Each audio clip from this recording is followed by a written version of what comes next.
The Gruffalo's Child by Julia Donaldson and Axel Scheffler.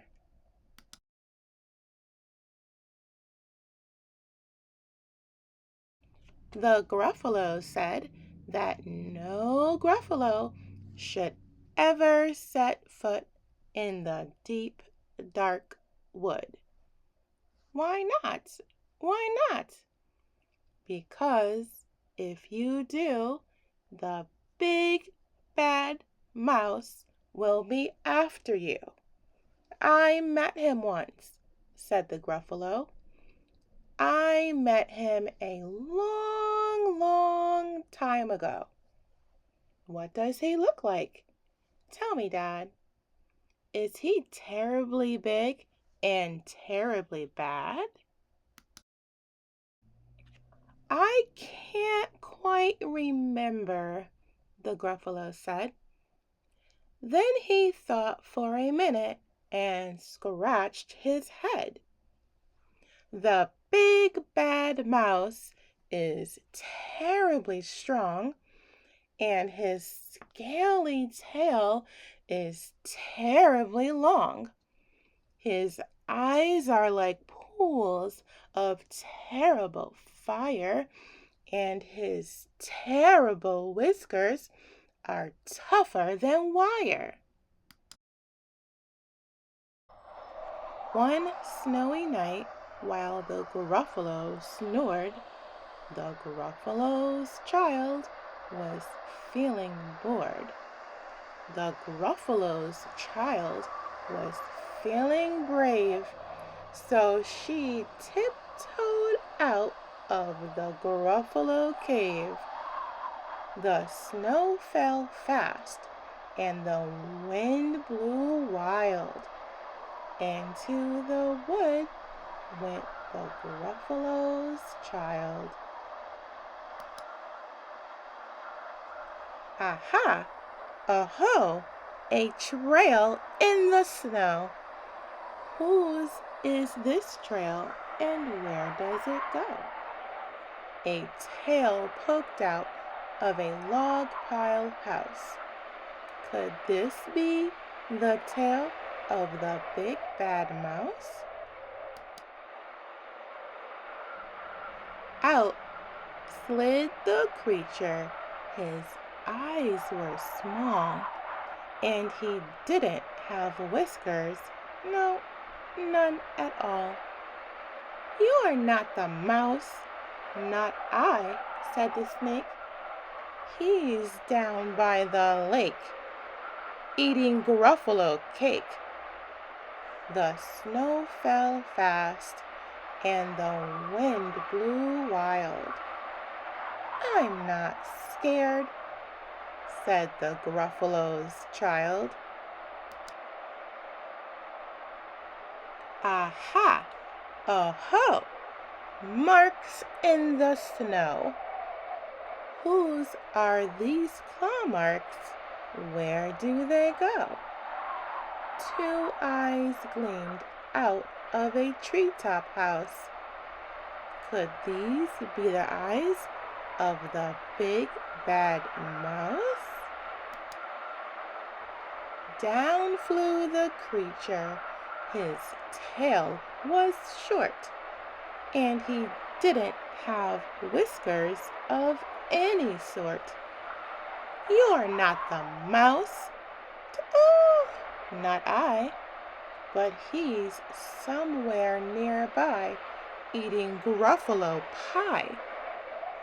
The snow fell fast, and the wind blew wild.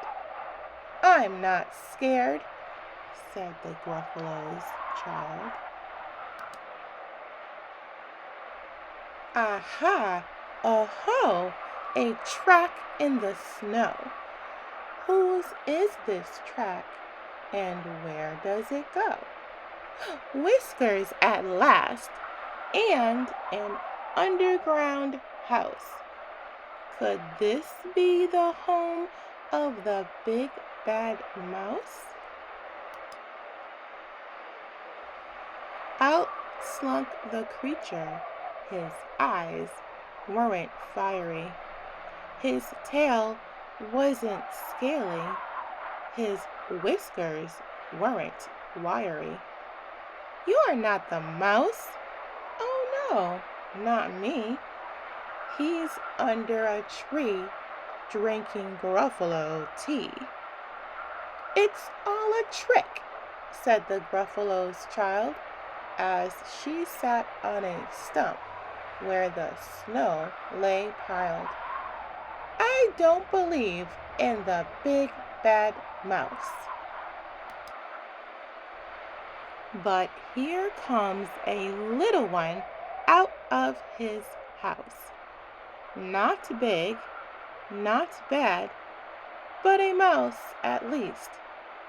You'll taste good as a midnight feast. "Wait," said the mouse, "before you eat. There's a friend of mine that you ought to meet. If you'll let me hop onto a hazel twig, I'll beckon my friend so bad and big." The Gruffalo's child unclenched her fist. "The big bad mouse? So he does exist?" The mouse hopped into the hazel tree. He beckoned and said, "Just wait and see." Out came the moon. It was bright and round. A terrible shadow fell onto the ground. Who is this creature so big, bad, and strong? His tail and his whiskers are terribly long. His ears are enormous, and over his shoulder he carries a nut as big as a boulder. "The big bad mouse!" yelled the Gruffalo's child. The mouse jumped down from the twig and smiled. "Aha! Aho! Prints in the snow? Whose are these footprints? Where do they go?" The footprints led to the Gruffalo cave, where the Gruffalo's child was a bit less brave. The Gruffalo's child was a bit less bored. And the Gruffalos snored and snored and snored.